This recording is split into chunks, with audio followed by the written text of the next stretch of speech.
Okay, so I just finished filming the last part of the video, and I think I have to tell you right now here at the beginning that this will get into spoilers. So basically, Never Let Me Go is about a story of three kids. We follow them.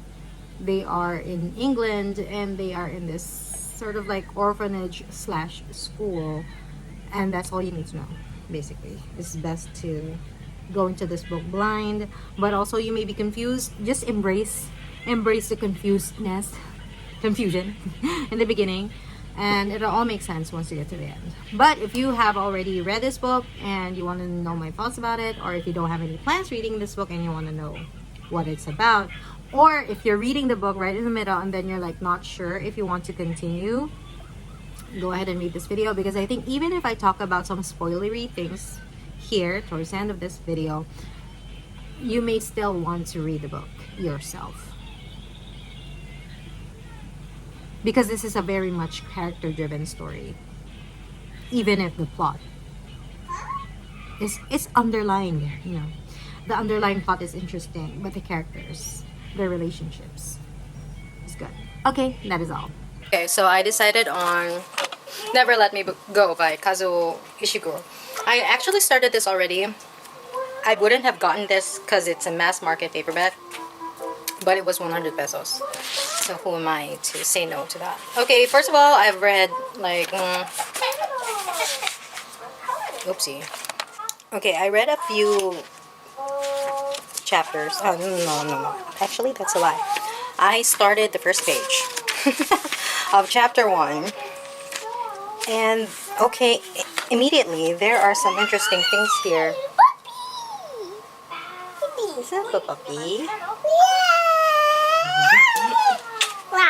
Yeah, so initially I was like, okay, there is this Kathy H is her name, and she said that she is a carer. So if she's a carer, then obviously there is this some kind of institution, right? Purple? Okay. And then she is... Okay, I like how it's being written, by the way. Okay, anyway. Okay, where was I? So I think I said that there's an institution. This narrator is a carer, and then there's this talk about donors, and obviously my brain immediately goes to, you know, organ donors. I wonder if that really is it. And it says, okay, maybe I'm listening. And it's like her donors are calm. They do not get agitated. Like she knows how to care that well. Like she knows how to control the feelings, emotions of her donors that she's assigned to. Okay, so I'm quite curious as to where this will go. I didn't read the back. I just know there's like a bunch of kids, and that's it. So that could be actually like very off track. But okay, I'll give it a read. Hopefully this one sticks. Hello. So I read 16 pages, which is, you know, not so much, but I'm already... It's sticking. Okay, this is... The reason why it's sticking is because it is weird. Okay, there is a mystery going on. I think we are focusing on three main people: Kathy, Ruth, and Tommy. And they were part of this sort of group, like a school in England. And for some reason, okay, the teachers there, or their guardians, always call them like their special kinds of kids, okay?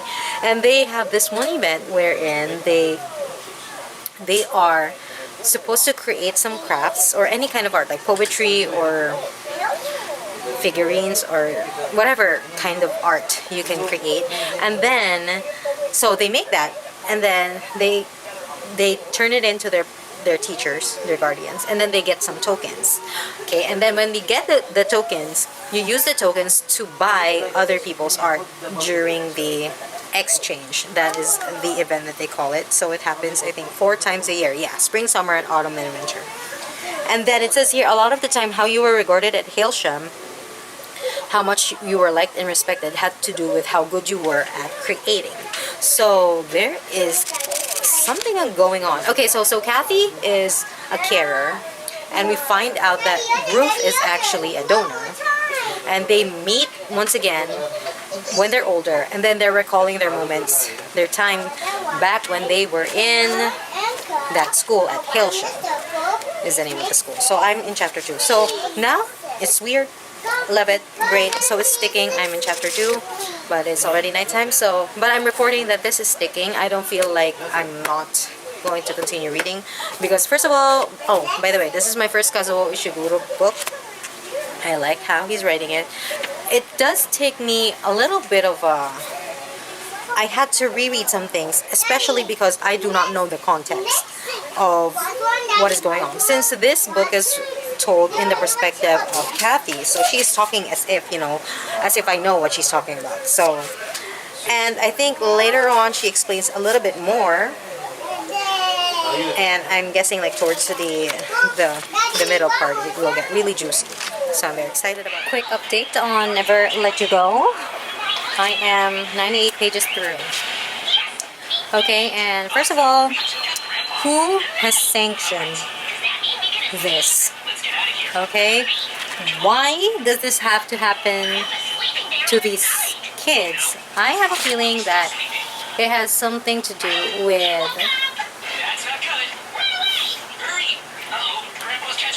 I don't know. Humanity is sick. Let's hope that this, I mean, this is happening for sure. The organ harvesting, definitely. But deliberately creating kids for the sole purpose of donating their organs, I knew it. I knew it. When I read donations, and there are several donations, I was like thinking, okay, it's not, well, it's not them donating their organs, right? It can't be that. Surely it can't be that. And then it actually is. Okay, I don't know when was this published. But I love how you really get to know these characters, especially reading about them in their youth and then the aftermath of when they're finally grown up. They become carers at first. Supposedly, they're carers first. So they are familiar with how donations go.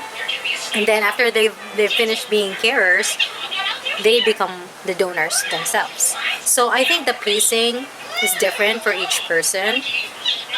Because in this case, we have our main character. She is a carer, but she cares for a person. Hold on. Yeah, so essentially they are being brought up like pigs. And then this is heartbreaking, you know, like it's almost the same story as with My Sister's Keeper, wherein the girl, the younger girl, is she was specifically created so that she can help her older sister with her illness, like in case she needed like a transplant of some sort. I think it was a bone marrow or something like that. Yeah, so it's sort of similar to that, but this is like a whole orphanage of kids. And at first I was like I was feeling bad because there are several stages. Like first they come in as infants, and then they become, as in that's their sections. They call infants, and then there are juniors, there are seniors, senior twos. Yeah, so, and then after senior year, they go out into the world. I'm not exactly sure what's the purpose of that, but they have to be a certain age, and they have to be like not smoking, and they have to be careful who they have sexual intercourse with. You know, they have to be safe. They have to. Oh, it's a pretzel. Agaga. No. We got tricked like 3 times already. That being the 3rd time. I'm sorry, baby. It's just so cute when you fall for it. We're following Kathy, but okay, she has a very close friendship with Ruth, and she also talks with Tommy quite a bit. Ruth and Tommy get into, like, they become a couple. I don't know about Kathy, but yeah, she's just really good friends with them.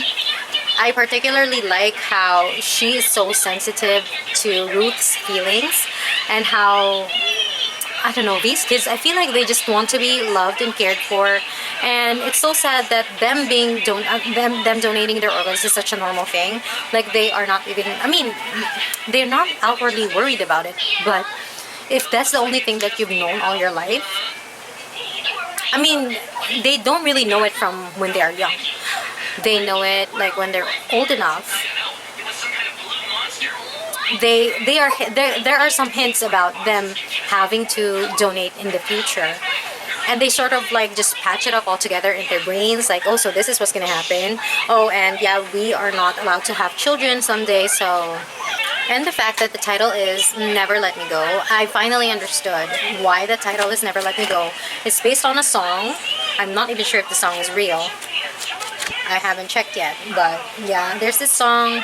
There's some lyrics about, oh baby, baby, don't let me go. And the main character in her youth, she thought that it meant like there was a baby and you don't let go of the baby. Like not baby as in a romantic partner, but a legitimate baby.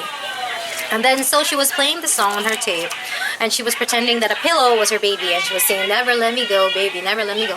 And then the madam, some sort of principal-like person, sees her, and this madam is like crying, and she was so like, why is she crying? I was just dancing with the pillow, and she didn't seem to scold me, so I'm not in trouble. Why was she crying? Okay, basically the woman was like crying for this kid because this kid is not going to have a future, that, you know, have a future family and all that, because basically her life is already destined to give it up. You know, she's destined to give up her life, her legitimate, literal life on this. And okay, I don't know what it is about having to create the poetry and all that. I'm having like this morbid thought about maybe these, like whoever gets the organs, they get to keep the poetry of those people whom they have taken the organs from. Yeah, so those are my current thoughts.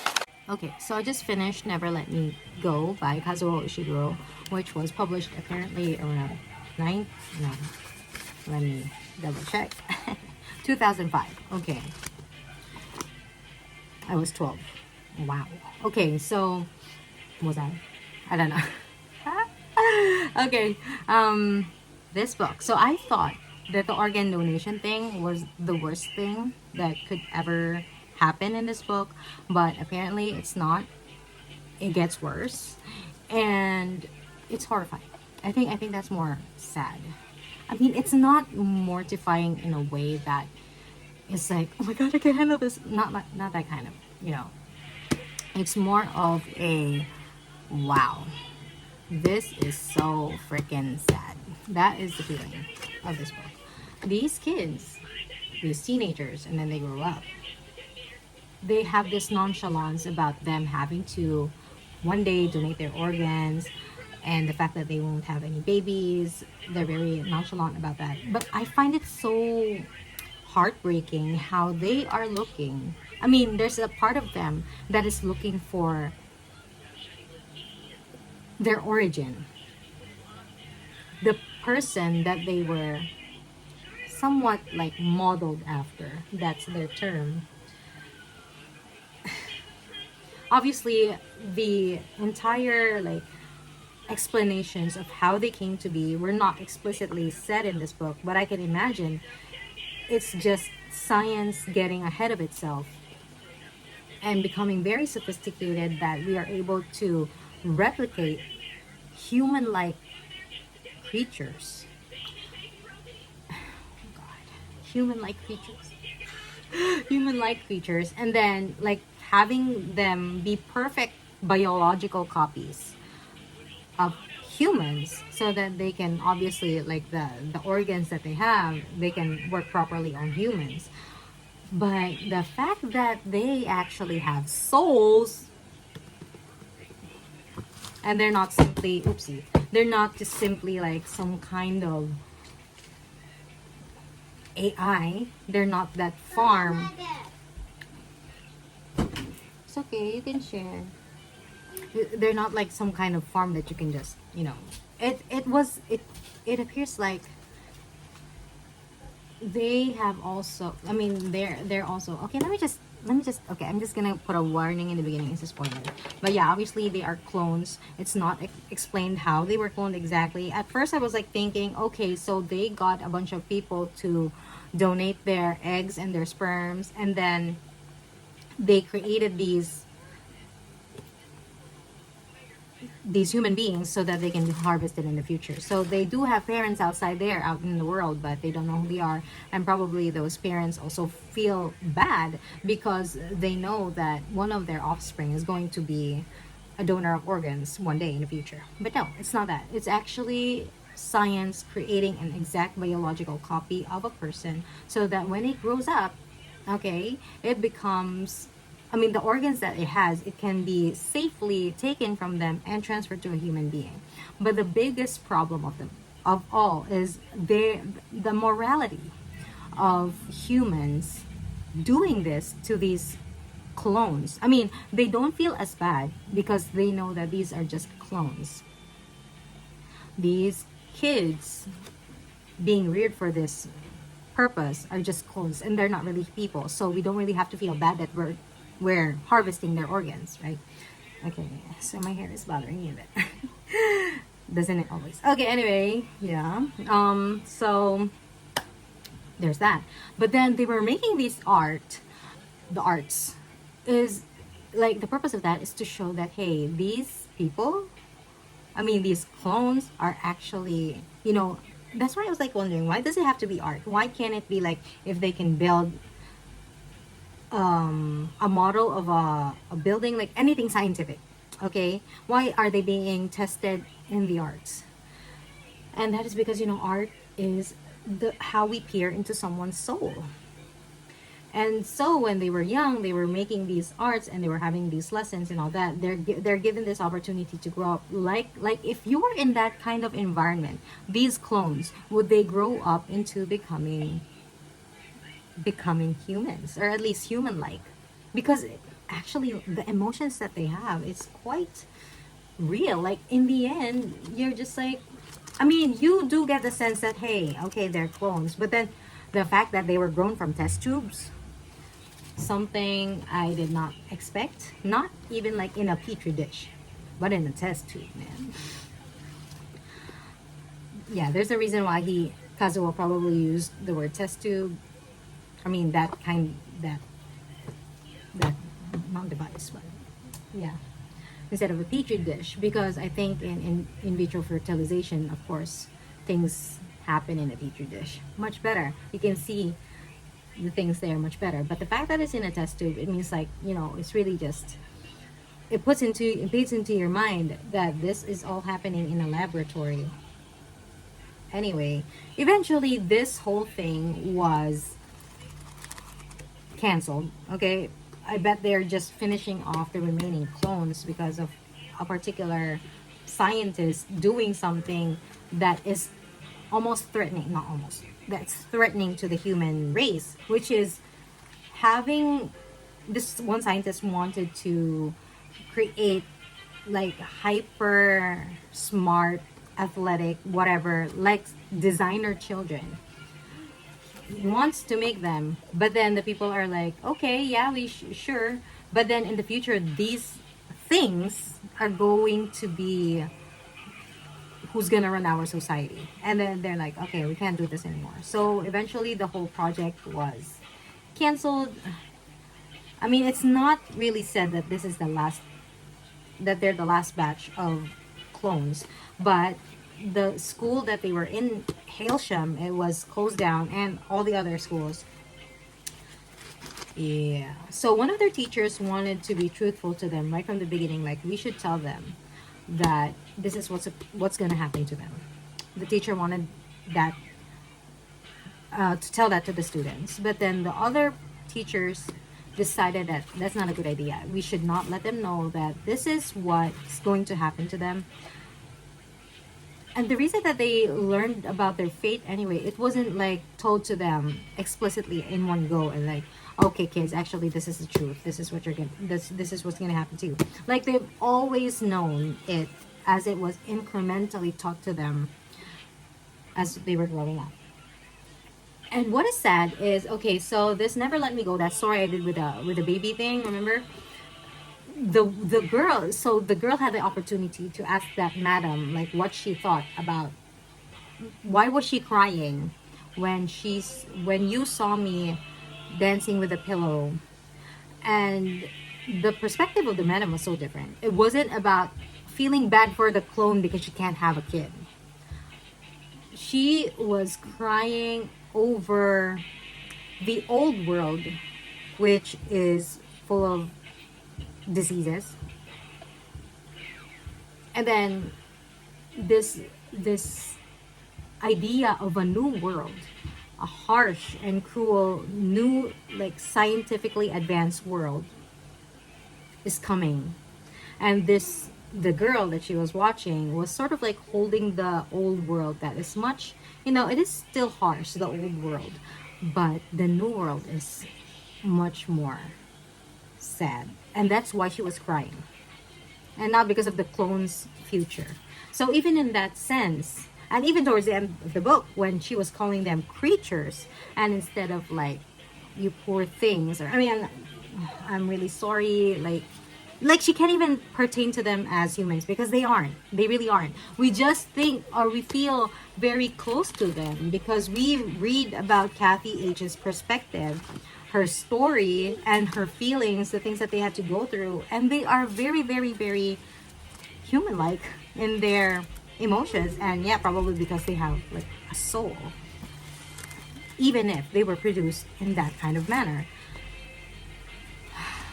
So it says that Kazuo Ishiguro has written Clara and the Sun, and it talks about also this talk about the human soul, and I'm kind of interested because really, what will separate us? I mean, obviously we have not, I mean, science has not achieved that, having a soul for these things that were created artificially. Even AI, like obviously AI is not that, I would like to see if there's a book somewhere, I mean, like, yeah, that has this AI, and then this AI will be destroyed, but then this AI is like fighting back and also maybe even begging its creators to not delete it. Like, I don't know, that's pretty cool.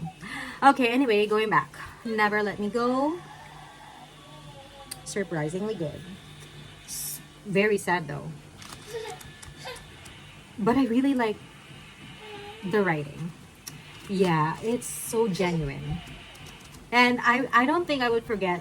Okay, Cleopatra and Frankenstein. Obviously, I can still remember Cleo and Frank because of the title names. But usually, when books, like, if I can remember their names, like Ruth, Tommy, and Kathy, that means the book was written very, very well. And it was really a character driven story. Okay, that is all for my rambling. Bye.